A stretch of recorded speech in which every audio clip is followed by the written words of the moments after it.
आज हम लोग इम्पोर्टेंट ग्रासलैंड के बारे में पढ़ेंगे। हम लोग बार बार जो है ना ये सोचते रहते हैं कि ये ग्रासलैंड को लेके हमेशा कन्फ्यूजन हो जाता है। देखिए, ग्रासलैंड से पहले थोड़ा सा कंसेप्ट पढ़ लेते हैं। हम सबको पता है कि पृथ्वी जो है वह जियोइड आकृति की है, ठीक है। इस बीच में 0 डिग्री है और इस साइड 23.5 डिग्री नॉर्थ में अगर कोई रेखा खींची जाती है तो इसको क्या कहते हैं? कर्क रेखा। और 23.5 डिग्री दक्षिण में अगर कोई रेखा खींची जाती है तो उसको क्या कहते हैं? मकर रेखा। कर्क रेखा और मकर रेखा। उसी तरह से यहाँ पे 66.5 डिग्री है नॉर्थ में, इसको क्या कहा जाता है? आर्कटिक वृत्त। और इस साइड दक्षिण में यदि 66.5 डिग्री पर अगर कोई लाइन साउथ में खींचा जाता है तो इसको क्या कहते हैं? अंटार्कटिक वृत्त। क्या ये बात आपको समझ में आया? यानी 0 डिग्री पर अगर कोई रेखा खींची जाती है इसको भूमध्य रेखा, 23.5 डिग्री पर कोई रेखा खींची जाती है तो उसको कर्क रेखा नॉर्थ में यानी उत्तर में। हम जानते हैं ऊपर की ओर नॉर्थ, नीचे की ओर साउथ, इस साइड ईस्ट और इस साइड वेस्ट, ये डायरेक्शन है। यानी कहने का मतलब है कि किसी भी वृत्त के लगभग मध्य से 0 जो रेखा गुजरती है उसको भूमध्य रेखा कहते हैं। यानी 0 डिग्री अक्षांश उसको मान लिया जाता है, ठीक। 0 डिग्री के उत्तर में 23.5 डिग्री पर जो रेखा खींची जाती है उसको कर्क रेखा बोलते हैं।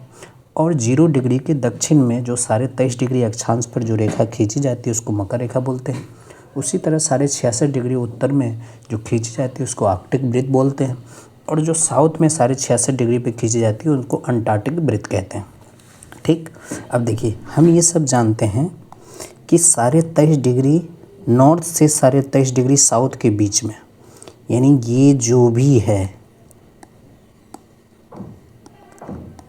इस सब को क्या बोलते हैं? उष्णकटिबंध।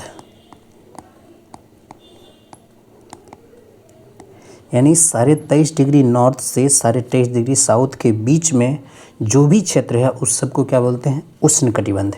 क्या ये बात मैं आपको समझा पाया? फिर दोबारा एक बात और सामने में आता है, अगर कोई ये दूसरा लाइन बोल दे कि 23.5 डिग्री नॉर्थ से 23.5 डिग्री साउथ के बीच के सभी क्षेत्र को उष्णकटिबंध बोलते हैं, या कोई दूसरा ये बात बोल दे कि कर्क रेखा एवं मकर रेखा के बीच क्या है? वो भी उष्णकटिबंध है, कर्क रेखा। क्या ये बात समझ पाया?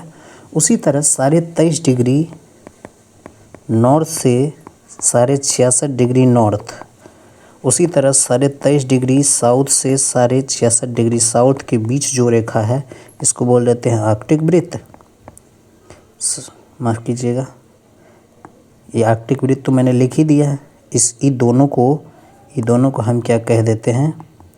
उपोष्ण कटिबंध। और 66.5 से यहाँ पे 90 डिग्री है और यहाँ भी 90 डिग्री है, ये साउथ और ये नॉर्थ।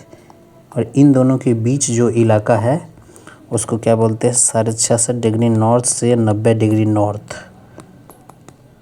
इन दोनों के बीच इसको क्या बोलते हैं? शीत कटिबंध। क्या ये बात समझ में आएगा? उसी तरह 66.5 डिग्री साउथ से 90 डिग्री साउथ, इसको क्या बोलते हैं? शीत कटिबंध। यानी कि ये वाला इलाका क्या कहलाता है? उपोष्ण। और ये वाला इलाका क्या कहलाता है? शीत। इसी तरह ये वाला इलाका क्या कहलाता है? उपोष्ण। और ये वाला इलाका क्या कहलाता है? शीत। ये इससे संबंधित कंसेप्ट क्लियर हो गया आपका। अब एक इम्पॉर्टेंट बात अब मैं समझाता हूँ आपको कि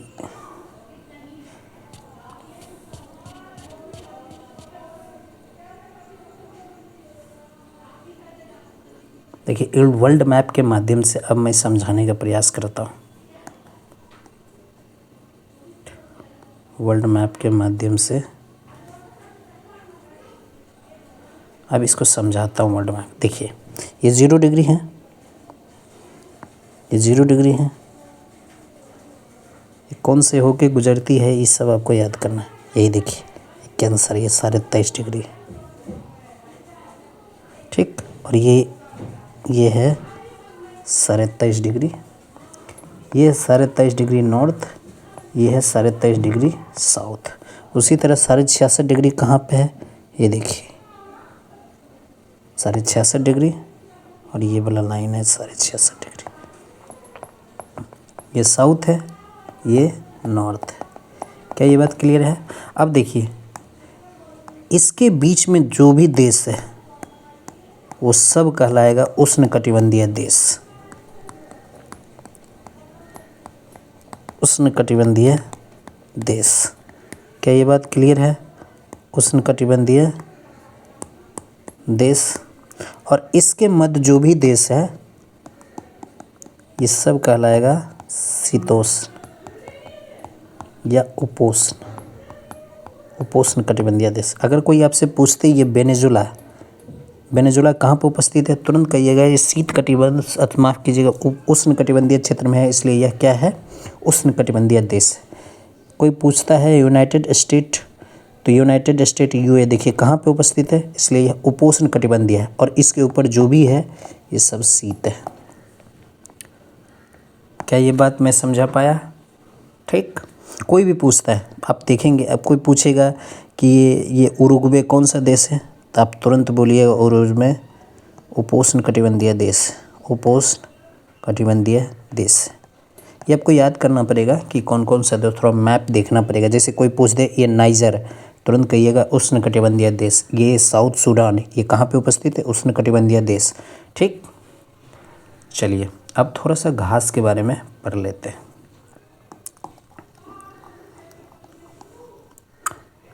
देखिए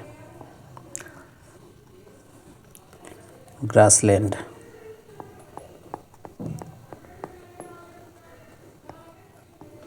ग्रासलैंड भी दो प्रकार के होते हैं, उष्णकटिबंधीय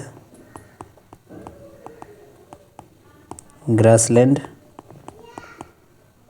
और उपोष्णकटिबंधीय ग्रासलैंड।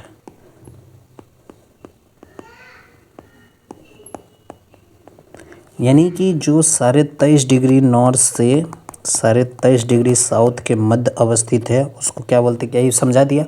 ग्रासलैंड क्या है, 23.5 डिग्री नॉर्थ से 23.5 डिग्री साउथ के बीच में जो भी ग्रासलैंड मौजूद है उसको बोलते हैं उष्णकटिबंधीय ग्रासलैंड। और जो 23.5 डिग्री से नॉर्थ या साउथ और 66 डिग्री नॉर्थ या साउथ के बीच में जो भी उपस्थित है उस सबको क्या बोलते हैं, उस उपोष्णकटिबंधीय घास के मैदान। ठीक, ये बात क्या आपको समझ में आई? अब इसको हम प्रायोगिक तौर पे देखते हैं।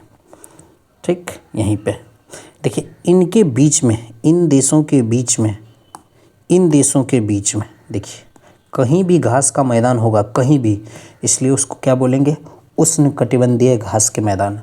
और इन देशों के बीच में या इन देशों के मध्य में कहीं भी घास का मैदान होगा उसको क्या बोलेंगे, उष्णकटिबंधीय घास के मैदान।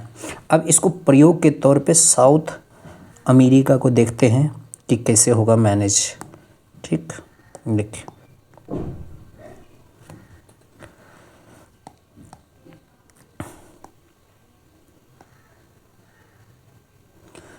देखिए अब देखिए कैसे होगा मैनेज। ये देखिए ये क्या है, ये है 0 डिग्री। ठीक, और ये क्या है, ये देखिए ये 0 डिग्री, और इस साइड आता है 23.5 डिग्री, यहाँ से गुजरती है।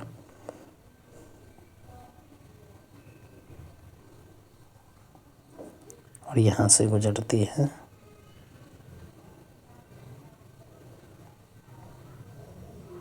ठीक, मान लीजिए ये थोड़ा सा गड़बड़ हो गया।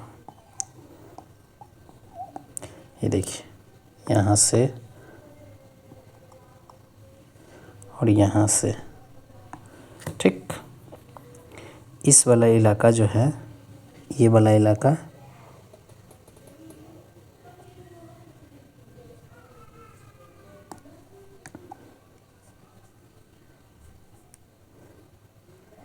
ये क्या है, सेंटोस, ये 23.5 डिग्री है। 23.5 डिग्री और यहाँ से ये 0 डिग्री निकल रहा है। इस साइड ये मकर रेखा है, ठीक, और ऊपर वाला इलाका है कर्क रेखा। अब खुद सोच के देखिए, यानी कि यहाँ से यहाँ तक के बीच में जो भी घास का मैदान होगा उस सब उष्णकटिबंधीय होगा, और इस लाइन से इस साइड जो भी घास का मैदान होगा उस सब क्या होगा, इस लाइन से इस साइड, इसको उपोष्णकटिबंधीय घास का मैदान कहते हैं, ठीक। अब देखिए, आपको हमेशा याद हो जाएगा ये सब बात। जैसे देखिए, वेनेजुला में ओरनिको नदी के पास एक घास का मैदान है, वेनेजुला में, देखिए इसको बोलते हैं लानोस। अब कोई आपसे पूछेगा लानोस क्या है, तो आप कहिएगा उष्णकटिबंधीय घास के मैदान है। यानी लानोस क्या है, यानी कि उष्णकटिबंधीय घास के मैदान। यानी वेनेजुला में ये कहाँ उपस्थित है, वेनेजुला में ओरनिको नदी के पास। क्या ये बात समझ में आया, ठीक। अब ब्राज़ील में 3 घास के मैदान हैं, कटिंगा, कैंपोस और सेराडोस। यानी ब्राज़ील में भी कौन है, कटिंगाज, कैंपोस और सेराडोस। अब ये बताइए, ये तीनों क्या है, ये भी उष्णकटिबंधीय घास के मैदान है। अब देखिए, ये अर्जेंटीना में है, यहाँ पे है पेम्पास, ये है पेम्पास।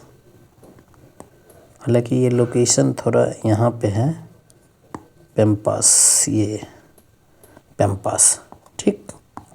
ये क्या है, अब देखिए ये 23.5 डिग्री साउथ से नीचे है, इसलिए इसको बोलते हैं उपोष्णकटिबंधीय घास के मैदान। आज समझाने के लिए वीडियो थोड़ी लंबी होगी, अगले बार पूरे विश्व का घास का मैदान आपको याद करा देंगे। लेकिन एक इम्पॉर्टेंट बात यह है, देखिए ये तो उष्णकटिबंधीय है, ये तो उष्णकटिबंधीय है, और ये कौन सा है, शीतोष्णकटिबंधीय। इन दोनों के बीच में यहाँ घास का मैदान है, इन दोनों के बीच में यहाँ घास का मैदान है, इसी को बोलते हैं ग्रैंड चैको बोलते हैं। और यह मिक्स्ड ग्रासलैंड का उदाहरण है। मिक्स्ड ग्रासलैंड का उदाहरण क्यों है, क्योंकि यहाँ पर उष्णकटिबंधीय घास का मैदान और शीतोष्णकटिबंधीय घास का मैदान, दोनों घास के मैदान की विशेषता इस क्षेत्र में पाई जाती है, क्योंकि यही इकोटोन, यानी दोनों घास का मैदान जहाँ पे मिलेगा संक्रमण का क्षेत्र होगा, इस संक्रमण का क्षेत्र। क्या ये बात समझ में आया आपको? धन्यवाद।